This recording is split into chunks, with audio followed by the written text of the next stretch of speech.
Hi everyone, my name is Maggie Shipley and I'm the Next Gen Advisor here at Argent Bridge Advisors, and today I'm joined by my fiancé, Enzo Seiki. We're gonna talk through some financial conversations that are super important to talk about before you get married. It's timely for us because we're engaged and Argent Bridge put together a little premarital checklist, so we're kind of basing our conversation off that. We're not gonna be able to hit all the topics, but we're definitely gonna go through some, and I think it'll be good for me and Enzo. Do you want to introduce yourself a little bit? Hi guys, I'm Enzo Seiki. I'm a mechanical engineer. I have no qualifications to be on this podcast, but I'm here because I'm Maggie's fiance.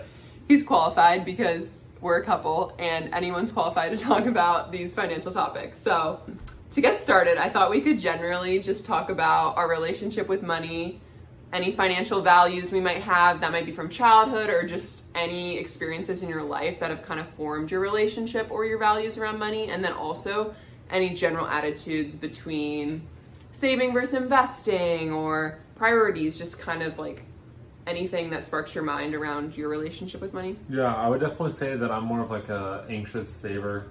I definitely wasn't like that to start. I would definitely was more of a spender. When my parents were giving me an allowance when I was in college, I would spend all my money very quickly, and then I would run out of money and then have no money the rest of the month, and I would struggle for 1 or 2 weeks. And so that was always tough, and I didn't really like that. And it was nice because I always knew that I had the fail safe that my parents were going to send money the next month. Right, because it wasn't your money, so it was probably like, even though you knew it could only last you to the end of the month, it still probably didn't feel as... It didn't feel as real, I guess. And so then once I started making my own money, I never wanted to feel that way. And also, you can really put yourself in a financial pickle. Like, it was always like a fail-safe. My parents could bail me out if I did something wrong. But like, in our situation, it's like, it's my own money. Like, my parents aren't going to help. If my car breaks down and it costs $2,000, like, it's going to be $2,000 out of my bank account. Like, that's something that is just, it's different, you know?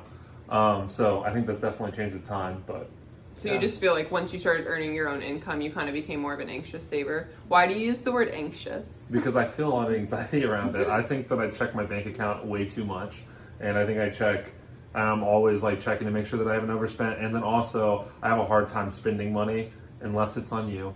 I spend my money on you really easily, but like in terms of like buying tickets, or like, for example, I really wanted to go to a Creed concert and I bought the Creed concert tickets, and then right after I bought them, I was like, I shouldn't have bought the Creed concert tickets. Like, I didn't need to go.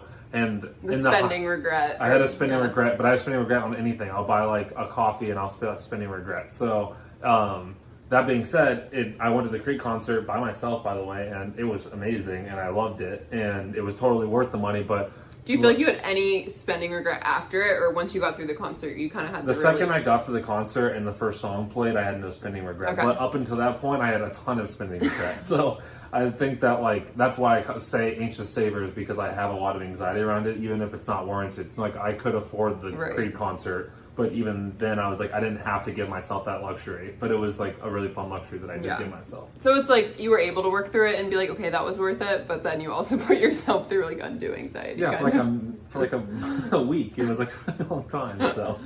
Yeah, no, I would agree. I mean, I think you're a good saver, but hopefully the anxiety can subdue. Yes. I feel like my relationship with money has also changed, just kind of earning my own income. I think that's super normal, and a lot of people go through that. I feel like I'm a good saver, but when I first started earning income, I was living at home, and I feel like maybe I could have saved a little bit more, just like at a more aggressive rate looking back, because now that I have so many more expenses, I look back at that time and I'm like, oh my gosh, I wish I saved every single penny. But in retrospect, I still did save. But I would say I think we're just in our saving era right now. That's generally where our relationship is. One thing about saving is, I kind of mentioned like saving versus investing, and I used to only think about saving as just saving, putting in your savings account, reaching a certain number. And obviously this career has probably made me more inclined to invest, but I feel like that's the next step, that once you start saving, you want to put that money to work because you've earned it, and you're only doing half the battle if you're not investing it. Like, you need to finish the task and invest it so that it can work for you. And I feel like that's kind of my new goal. Yeah. And like overall attitude is just investing and getting excited about saving enough so that we can put the money to work. Yes, absolutely. Cool. Okay. Well, the next topic I thought we could touch on, that's kind of our general relationship, touch on anything that could just be a pain point there that could bring up tension. But the next topic I would say would be more current and in the now, like your current financial situation, talking through different liabilities, assets, anything else that would be relevant. So I feel like this can be very different depending on if it's a second marriage or a marriage later in life, or if you're younger, they're all gonna look very different. And maybe you own a home and your partner doesn't, you need to talk through that. Or if it's a second marriage, kind of talking through all the nuances that go on there. I feel like for me and Enzo, we met pre our first job, and then we got to kind of experience that together. So we're in similar boats, which I think makes our conversation a little simpler, but this can definitely be one that could be a bit more complicated. Yeah, but we're also lucky because our student debt numbers are in similar spots too. Now, granted, my interest rate's a lot higher because I took mine out later, Right. like not in the COVID era. But like that also can be a big discrepancy too, because just because you're the first job doesn't mean anything. Someone who took all their student loans out and went to a private school will have an astronomical amount of debt versus someone who had their parents pay for their college. And then, like, even though it's the same job, it's two different areas of life. And the interest rate piece too, like bringing up your rates on your loans, because Enzo might want to be paying his off more aggressively, whereas maybe I feel differently about mine, something similar to that situation. Yeah, absolutely. I think just going through retirement, maybe how much you have saved for retirement versus in a taxable account if you've been investing, or just seeing what your savings are like. Maybe you guys have a different idea of what an emergency savings looks like. Maybe you guys are comfortable with different numbers. I think just going through all that is super important. And then, current income too. I think that's good to talk about. Maybe income, like what your career path, income potential looks like. I mean, obviously people can switch careers, but generally speaking, maybe expectations around income would also be something good to talk about. Yeah. So now that we talked about current financial situation, I want to jump to the future financial goals, because that is also super important. Even though it's not the now, it's what you're working towards. And so more than anyone else, your partner needs to be on the same page about this if you want to reach those goals. What are some like short-term versus long-term goals that you feel like you have or we have as a couple? I think in the short term, we definitely like want to hammer our debt and get rid of it. I have a pretty high interest rate student loan at like 8%, and then we have a car loan as well that's also pretty high. And so we really want to just attack those and get this out of the way. I think we've talked about, and we're going to get this into this in the next topic, but like with the budgeting, when you look at your budget and you see how much money is going to your debt, and then you realize how much you actually would have expendable cash, and it would be a lot easier to save really quickly and really aggressively. So I think we've been really trying to attack our debt and get that to a place that when we're coming into our marriage that we don't have as much, and that we can we're kind of starting from ground zero and be able to build a lot more. I feel like that's short term. Like we hope to attack the debt first. And then what about home buying? I think with home buying, like we obviously want to get there, and like we have our emergency savings in place, and to actually get to our home buying situation, we need to save a ton of money. And with the current situation that the housing market's in, with the interest rates and also the home prices being so high, it's hard to justify right now. I can see more, it's becoming less of a financial goal, and it's becoming more of a nice, like something nice that I would want to have, like a luxury. It just with like, it doesn't feel the same that it used to feel maybe 10 years ago. Yeah, and I think also right now, if we had to buy a home, well, we wouldn't be right now, but like if it was in the near future and we're feeling that pressure, maybe that would be moved towards like a more near future goal. But because we don't feel that pressure and there's no reason to, I think our priority can just be saving. And then if we can save aggressively enough, if the time's right, it will work out kind of. Yeah. That's kind of our mentality around it. But I would say long term, it's still a goal. It's just not top of mind. I feel like some people, that's like their first goal is to buy a home, or they're really into real estate. I don't think that that's like our initial top of mind goal. Anything else? Anything around retirement or anything? I mean, obviously we talked about retirement too. Like we're just trying to get our full company match. Yeah. And then also just throwing any extra cash that we have towards that. I think right now the extra cash is more going towards debt, but I think hopefully once the debt's gone, then we can really start tossing it to retirement and also just savings in general.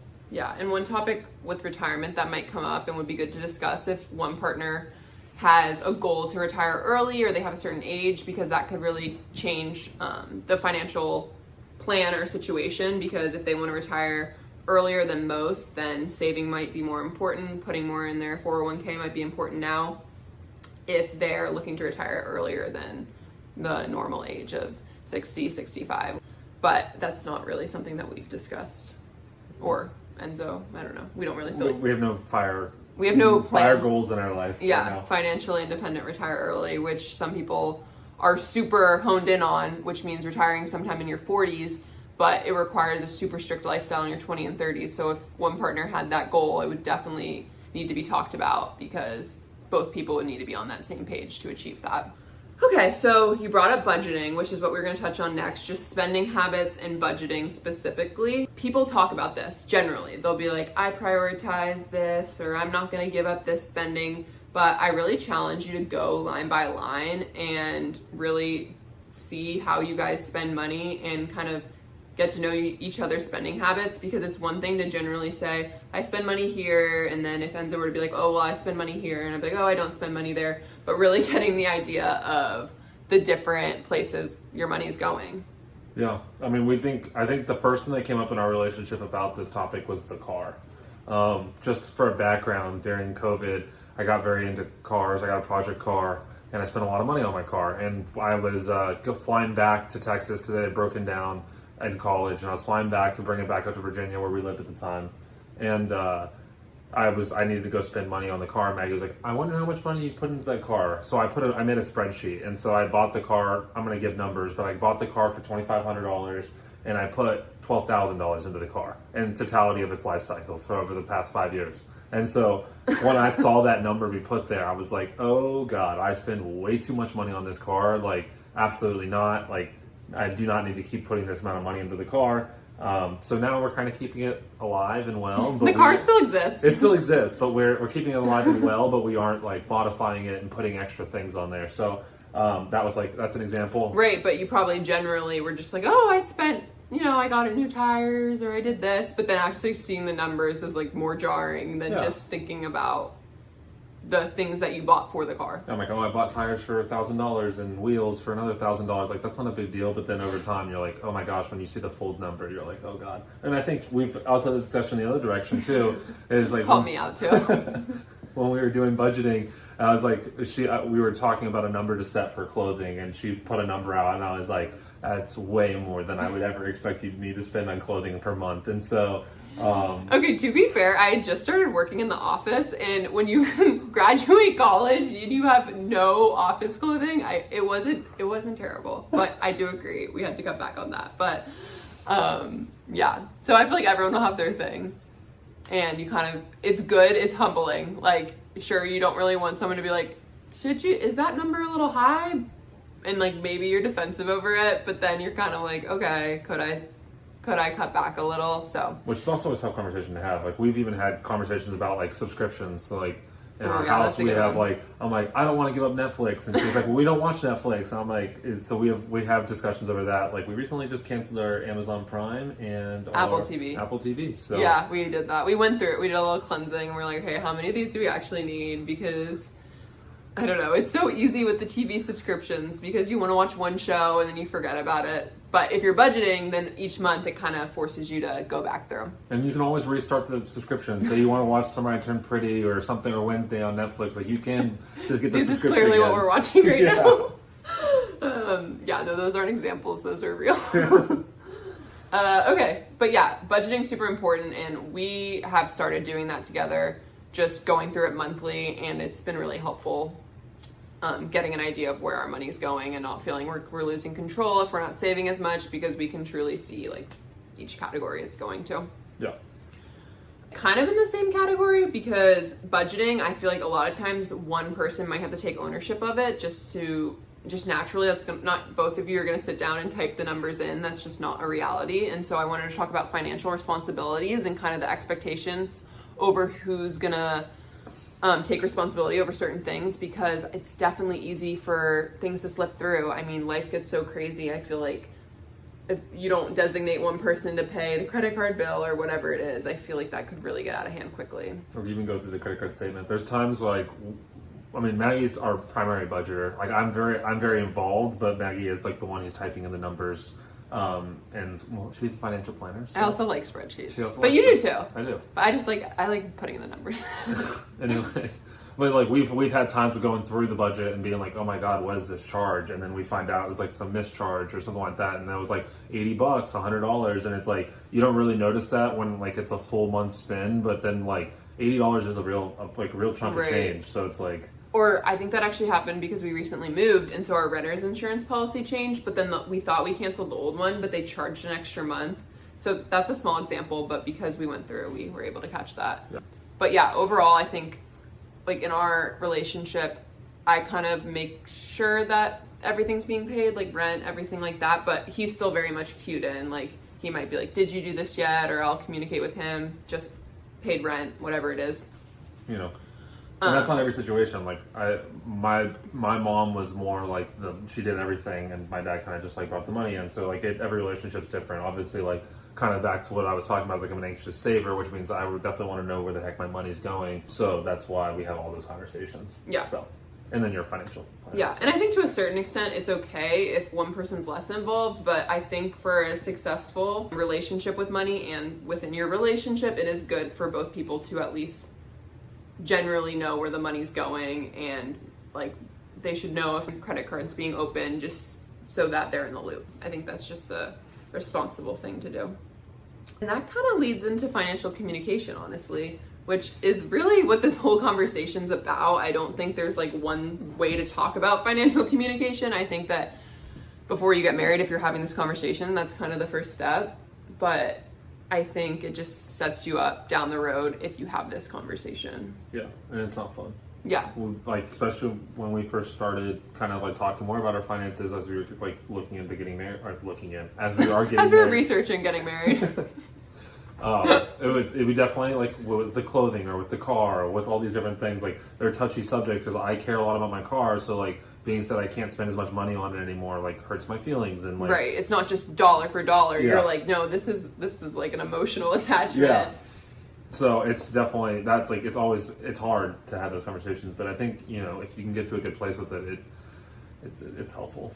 Yeah. I mean, not that we're going to have more problems, and we're going to have more conversations about where money gets spent as things go on, like how we're spending when we have kids, hopefully someday, and like how we spend on health, like daycare or whatever else the big expenses are, and like those discussions have to happen. And even when we go to the grocery store, we have discussions like, do we really need to be buying this type of coffee bean, and like whatever. Like it's just like there's always something. So it's just like it's an ongoing, constant thing. We don't budge on the coffee bean. Like top of the line coffee bean is definitely getting purchased.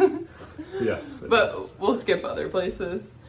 And then the last topic would just be estate planning, wills, beneficiaries. Those are kind of more logistics, but after you get married, it's good to update those, make sure you're on the same page about all that kind of stuff. There's a lot of logistics that go into it. I mean, if you're changing your name, that can kind of get lumped into that category. Make sure all the accounts are getting updated. Just, logistics, making sure that everyone's on the same page with that. No? Yeah, wills, beneficiaries, that stuff's not as fun, but it's still important. I think that's all the topics we had to talk through. There's endless, and there's more on that checklist that I mentioned earlier in the video. So we'll share that, and those are other good places to start. But I think that even if you only pick a couple of these to talk about, you're opening the door to a conversation. You can just start with one. Maybe you don't need to tackle all of this in one sitting. I just think you're taking a step in the right direction, just talking about finances, and get to know your partner a little better. Yeah. Anything else? Happy to do this with you. Yeah, I'm glad we did this. This was fun. If you have any other questions, feel free to reach out to me. You can reach out to Enzo too. He can't give you financial advice, but you can still reach out to him about his car or something. Yeah, there you go. You can give advice on that. Yeah, thanks for tuning in, and see you next time on the next conversation we have. Sweet. Bye. Bye.